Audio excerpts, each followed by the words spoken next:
Suspense.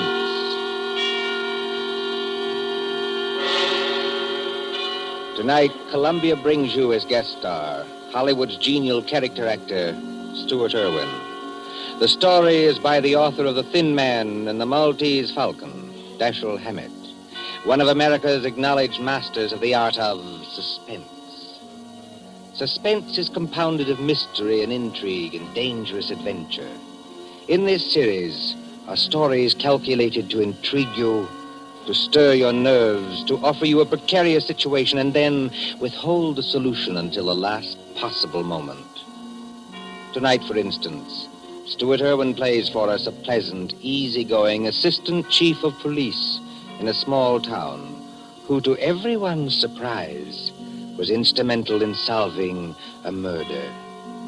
We trust that with this tale we shall keep you in suspense. For Suspense tonight, CBS presents Stuart Irwin in Two Sharp Knives by Dashiell Hammett.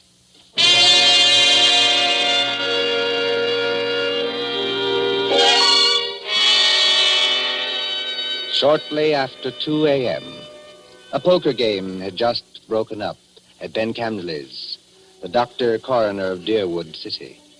Scott Anderson, Deerwood's chief of police, and Wally Shane, his assistant, were standing outside. Where are we heading for, Scott? Let's walk across the street, Wally.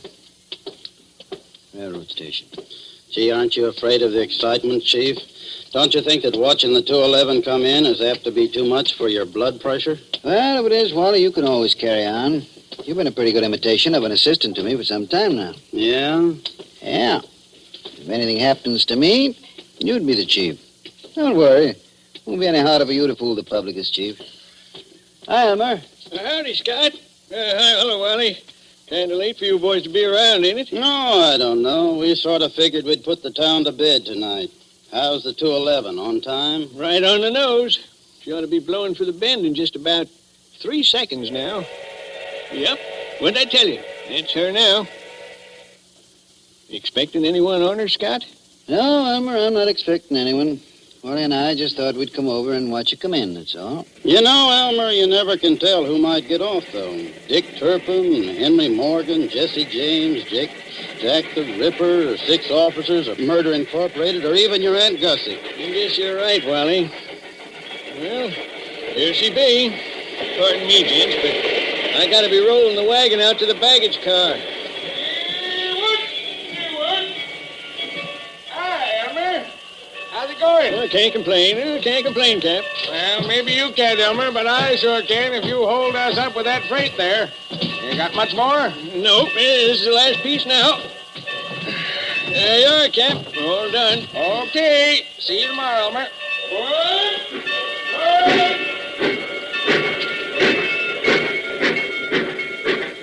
Hey, Scott, do you see what I see? I mean, do I see the man who just got off that train? The answer's yes. Well, he's a ringer for the guy we got a picture of. That is the guy. Well, then, what do we do now? We take him, Wally. My car's at the corner of the alley. But, Scott... We'll tail him up the street. Okay, Scott. There he goes now, over toward the taxi stand. Come on, let's follow him.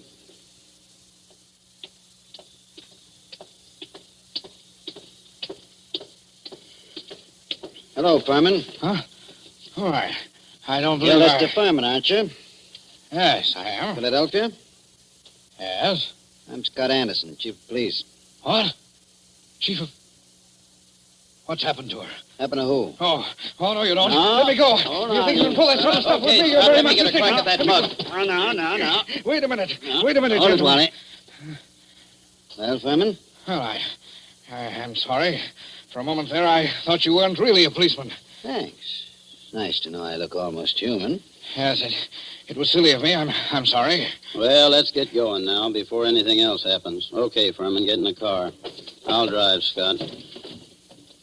In you go.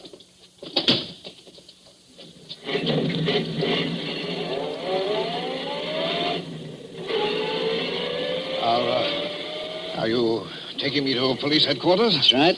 What for? Philadelphia?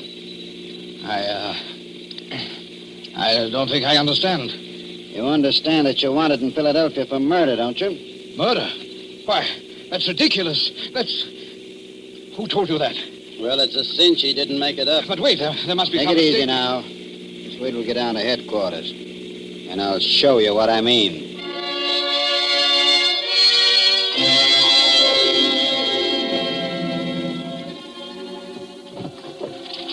Now then, here's the circular on Lester Furman. It was sent out by the Trans-America Detective Agency in Philadelphia. Take a look at it. Oh, yeah. $1,500 reward for the arrest and conviction of Lester Furman, alias Lloyd Fields, alias J.D. Carpenter, for the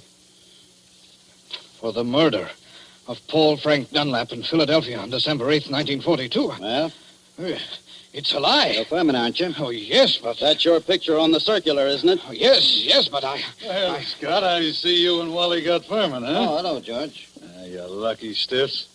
Now you two split $1.50 reward. I never seen nothing like it. You know, if it ain't vacations in New York at the city's expense, it's reward dough. Judge, someday, if you don't remember you're the jailer around here, not the D.A., you're going to be wearing your teeth on the outside of your lips, and I'll be the guys who arrange them that way. Savvy? Just 'cause you caught a guy who's hot in Philadelphia. It's a lie. It's a frame-up. You can't prove anything. There's nothing to prove. I never killed anybody. I won't be framed. Take it I won't be easy, framed. Furman. Take it easy. You're wasting your breath on us. Save it for the Philadelphia police. We're just holding you for them. But it's not the police. It's the Trans-America Please Detective... turn you over to the Philadelphia police. Mr. Anderson, Well, then there's nothing I can do now. There's nothing any of us can do till morning. We'll have to search you now, then we won't bother you anymore till they come for you. But Wally, you look through his bag. I'll see what he's got in his pockets. Okay, Scott. Well, all he's got on him are some business cards, a few letters, $160, a book of checks in the Philadelphia bank, and a few odds and ends. What's with the bag, Wally? Not much. A couple of changes of clothes, some toilet articles, and... Oh, here's a 38. Loaded. Pretty little thing, isn't it? Okay, put those things in what I got in the vault. All right, George. You can take Furman now and lock him up. this is the most ridiculous Come thing along, darling, come on. We ain't had nobody in our little hoosegow for 3 days running. Hey, yeah? You'll have it all to yourself. Just like a suite at the Ritz. But Go on, in you go.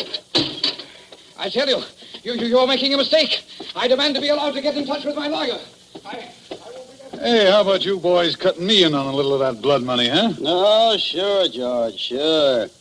I'll forget all about that 2.5 you've been owing me for 3 months. Make Furman as comfortable as you can, George. Take good care of him. He's valuable, huh?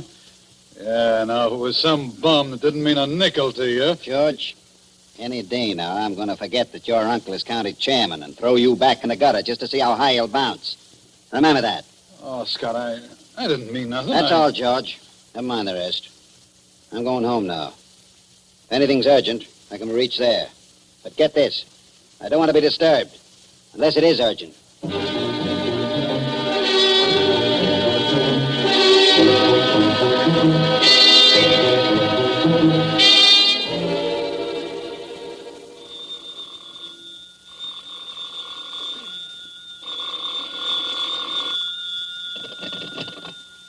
Hello. Scott, this is Wally. Yeah, Wally, what time is it? It's 5 after 6 in the morning, and you'd better come right down, Scott. That fella Furman's hung himself. What? Furman hung himself? Yep, by his belt from a window bar. Deader than a mackerel. I'll be right in, Wally. Phone Doc Camsley and tell him I'll pick him up on my way down. No doctor's gonna do Furman any good, Scott. Well, it won't hurt to have him looked at. You'd better phone the chronic court at Douglasville, too, and file a routine report. Already did that. And what's more, hold on to your seat. The DA's on his way over, in person. The DA? Yeah. I'll be there before you hang up, Wally.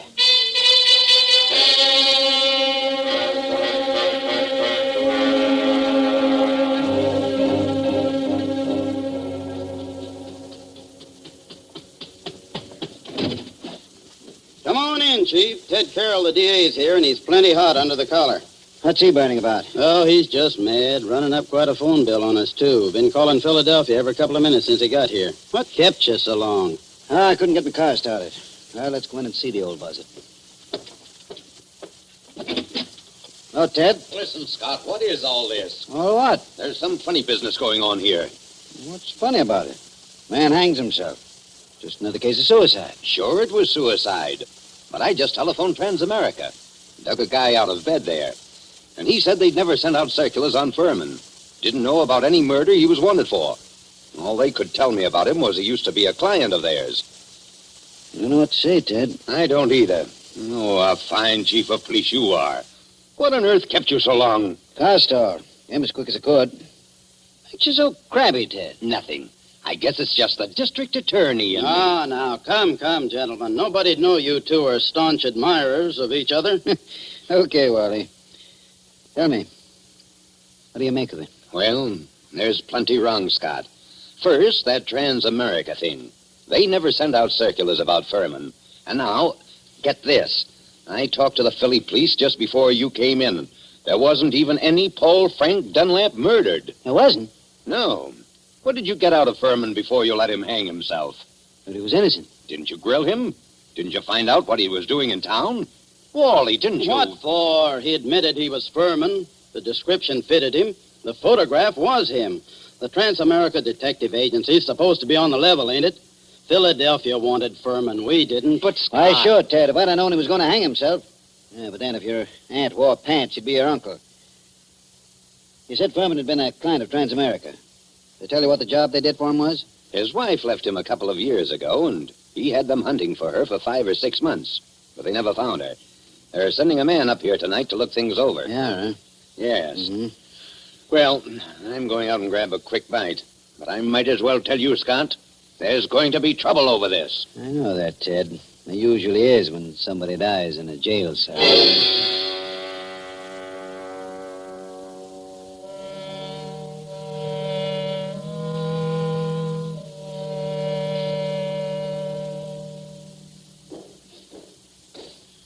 Well, so what's become of that 1,500 fish now, huh, Scott? What happened there last night, George?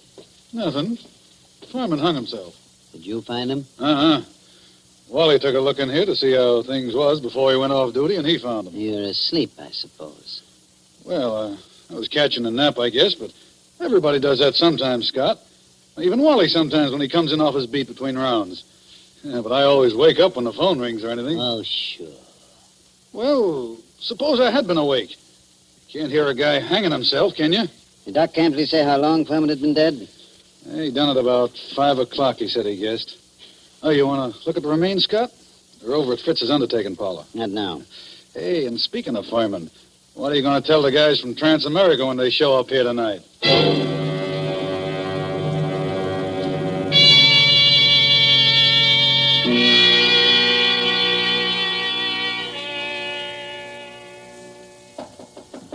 Come in.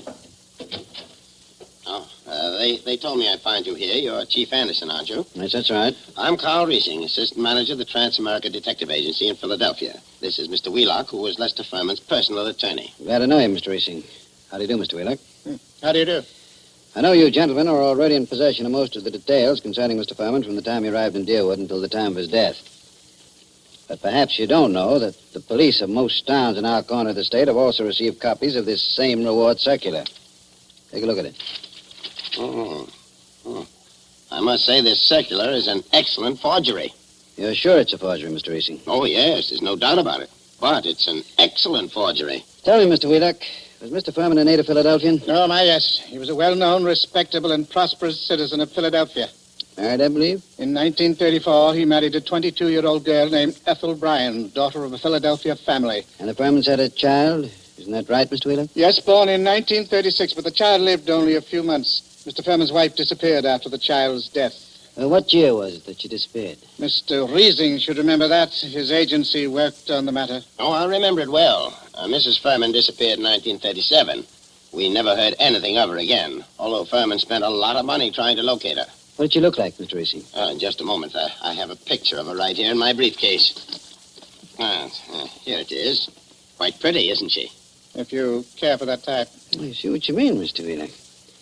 Well, she's attractive as that.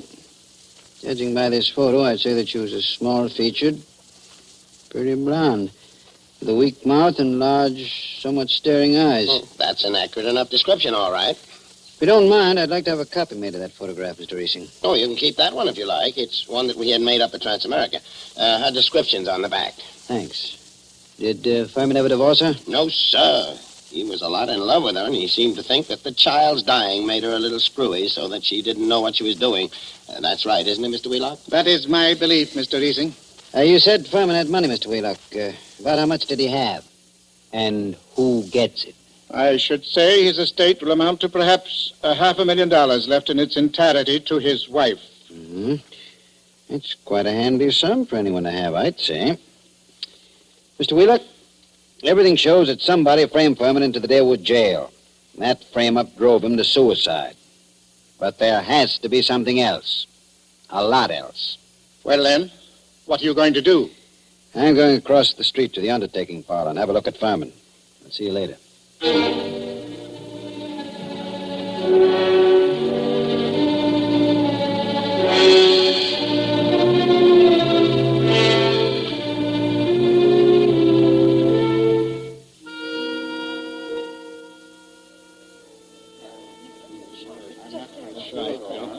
Hello, Doc. Hi, Scott. I figured you'd come over here to the undertaker's pretty soon. What's in your mind, Doc? Let's get out of this crowd. I want to tell you something. I just got rid of 2 guys in my office. Let's go back there. Suits me. 2 of those bruises showed, Scott. What bruises? Furman. Well, up under the hair, there were 2 bruises. Why didn't you tell me? I'm telling you now, Scott. You weren't here when I made my examination. This is the first time I've seen you since then. Why didn't you spill the stuff about Furman's bruises when you were testifying at the inquest, Ben? I'm a friend of yours. Do I want to put you on a spot where people can say you drove this champ to suicide by third-degreeing him too rough? You're nuts. How bad was Furman's head? Well, Scott, that didn't kill him, if that's what you mean. There's nothing the matter with his skull. Just a couple of bruises nobody'd notice, and unless they parted the hair. I thought you ought to know, though. Yeah. Thanks, Ben.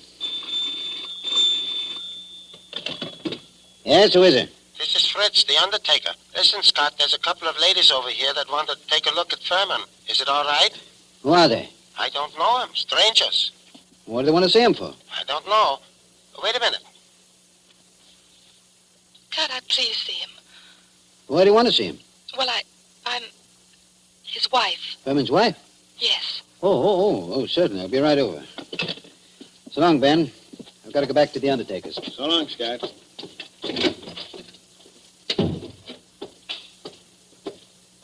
Hey, Scott. What do you want, Wally? I want to talk to you a minute. Over here where we won't be seen. Okay, what is it? A couple of dames came into Fritz's undertaking place just as I was leaving. One of them's Hotshot Randall, a babe with a record as long as your arm. She's one of that mob you had me working on in New York last summer. Does she know you? Sure, but not by my right name. She thinks I'm a Detroit rum runner. I mean, did she recognize you just now? I don't think she saw me. Anyway, she didn't give me a tumble. You don't know the other one? No, she's a blonde, kind of pretty. Okay, Wally. Stick around a while, but stay out of sight. Maybe I'll be bringing these dolls back with me. Whatever you say, Chief.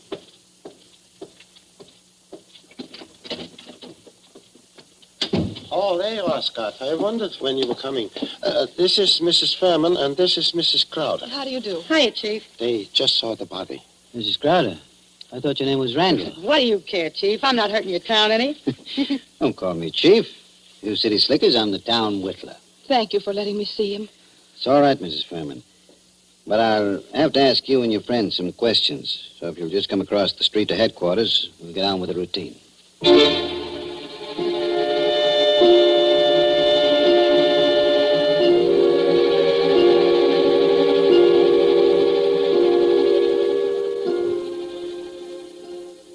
Before I ask any questions, I want to tell you something. Mrs. Furman, your husband didn't commit suicide. He was murdered. Murdered? Ah, Chief, we got alibis. We were in New York, and we can prove it. And you're likely to get a chance to. What brought you down here, anyway? Murdered? Well, who's got a better right to come down here? She was still his wife, wasn't she? She's got a right to look out for her own interests, hasn't she? Mm-hmm.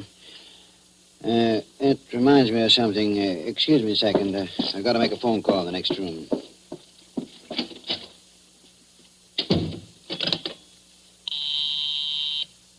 Officer Hamill speaking. This is Scott. Yes? Is Wally around? No, he's not here. He said you told him to keep out of sight. I'll find him for you, though. Right. Tell Wally I want him to go to New York tonight. Send Mason home to get some sleep. He'll have to take over Wally's night trick. Oh,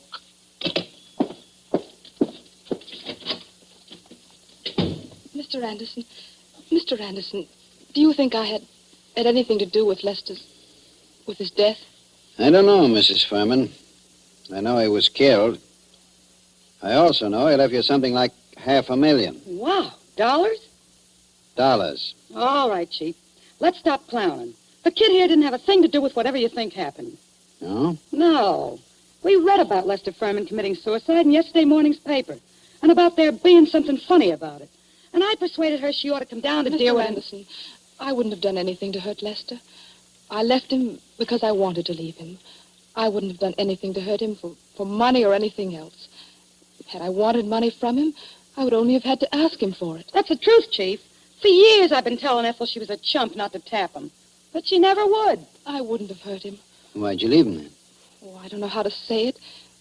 The way we lived wasn't the way I wanted to live. I wanted... Oh, I don't know what.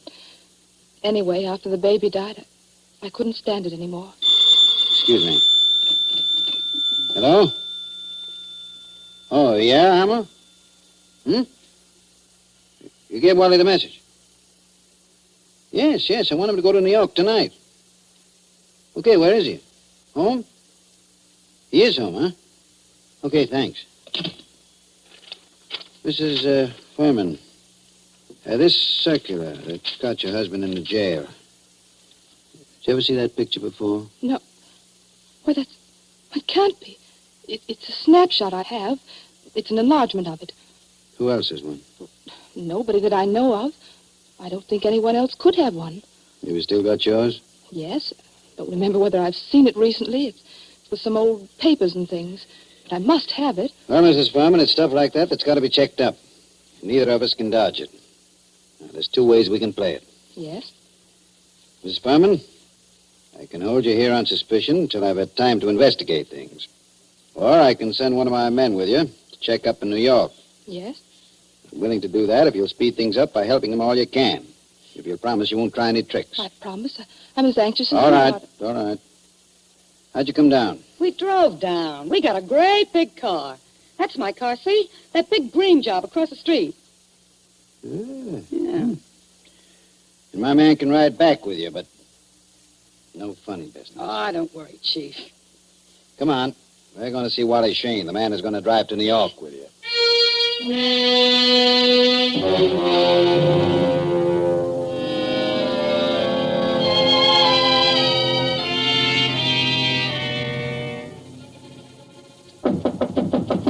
Wally? Who is it? Scott, Wally. Come in. Ladies first. Harry. Ethel. No, you don't. No, you don't. No use reaching with that gun, Wally. Already got you covered. I guess you win, Scott. Yeah, I guess you do. Come along back to headquarters with me like a good little boy. Wally, you're under arrest for murder. Well,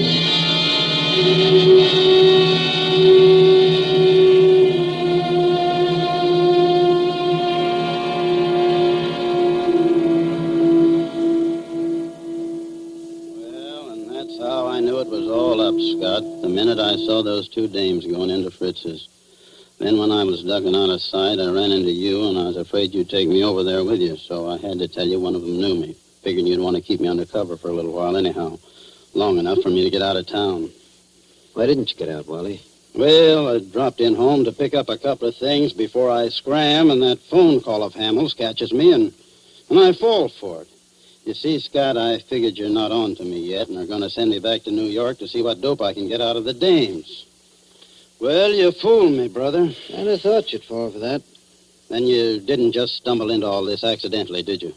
No, I didn't, Wally. I figured Furman had to be murdered by a copper. The no reward circular is well enough to make a good job of forging one. Incidentally, Who printed that Furman circular for you, Wally? I'm not dragging anyone in with me. It was only a poor mug that needed dough. Okay, Wally. You see, I knew only a copper would be sure enough of the routine to know how things would be handled. Only one of my coppers would be able to walk into Furman's cell, bang him across the head, and string him up on the... Those bruises showed, you know, Wally. They did? I guess I should have wrapped 2 towels around that blackjack. No, gee, Scott. I seem to have slipped up on a lot of things. So that narrows it down to my coppers, and... Well, you told me you knew the Randall woman. There it was. Only I figured you were working with him. What got you like this, Wally? Same thing that gets most saps into jams, a yen for easy dough. And I was in New York, see, Scott, working that Dutton job for you, palling around with big-shot racketeers, passing for one of them, and... Yes? Well, I got to figuring that my work takes more brains than theirs, and they're taking in big money, and I'm working for coffee and cakes. That kind of stuff gets you, Scott. Anyway, it got me. Mm-hmm. Then I ran into this Ethel Furman, and she goes for me like a house afire. I liked her, too, see, so that's dandy. But one night she tells me about how much dough her husband's got and how he feels about her, and I get to thinking... Thinking what? I think she's nuts enough about me to marry me. So I got to thinking, suppose he died and left her his role. Mm-hmm. I see. So I run down to Philly a couple of afternoons and look Furman up, and everything looks fine. I took my time working out the details, meanwhile writing to her through a fellow in Detroit. Go on. Finish one. Well, I decided to do it. I sent those circulars out to a lot of places, not wanting to point too much to this one. And then when I was ready, I phoned Furman, telling him to come to Deerwood Hotel that night. And sometime before the next night, he'd hear from his wife, Ethel. I knew he'd fall for any trap that was baited with her. Only I guess I'm not as sharp as I thought I was, Scott. Maybe you are, Wally. Maybe you are. That doesn't always help. Old man Camsley, Ben's father, used to have a saying, to a sharp knife comes a tough steak. Well, sorry you did it, Wally. I always liked you. I know you did, Scott. I was counting on that.